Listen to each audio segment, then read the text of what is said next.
এটা কি হলে করছো সাই পরীক্ষার রেজাল্ট কত আগে তো তোর কত ছিল এখন কত হয়েছে আরে দিয়েছে আগে আছিল 33 আর আছে 3 3 মানে কিয়া অন কি ফাঁস হয়েছে না হেল করছো অন ফাঁসিছি তো পাশ হলে আগের আসলে 33 অন দিয়ে 3 তুই কিয়া বুঝে সারে মানে পাশ হলে বাড়ায় না কমে কিলে কিয়া তো সমস্যা কিয়া আমি বাজি দাও হ্যাঁ আমি ফাঁস করছি তো পাশ করলে কিয়া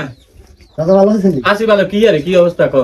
আইজি আর দিদি আমরা দাদা কাছে কথা বলে কই চাইছি না কসের হুন এটার আগে আসলে কি 33 অন হইছে 3 তখন হেতো কইলে ফাঁস হইছে তো পাশ হলে বাড়িবো না অন কোনচি কিলে আইতো লিখি দিও আপনি কোনো মূর্খ নি মিয়া কি আই মূর্খ মানে কি আই কিছু বুঝি না কিয়া মেরে বুঝেন কিয়া বুঝি কিছু বুঝো না কিয়া বুঝি না এটার আগে আসলে দেখলে আমরা তো কার মতো বুঝে কইবেন না কি কিয়া বুঝি তো আর দাদা আপনি বুঝেন না তো হ্যাঁ ক এই যে আগে এত 33 নল হ্যাঁ অনুসি 3 হ্যাঁ তাহলে পাস হইলে হ্যাঁ মানুষ কমাই আনে হ্যাঁ তাহলে মানে 3 মানে এত 3 নম্বর না না তোরা এটা কিয়া কথা বুঝি না হেতে পাশ হলে 33 হলে ডবল হয় না কথা হেতে 3 চলিয়েছে তো এতে হেলেন হয়ে গেছে কি রাজ করছে এত কিছু আমার মাথা ধরে না ফাঁস করছি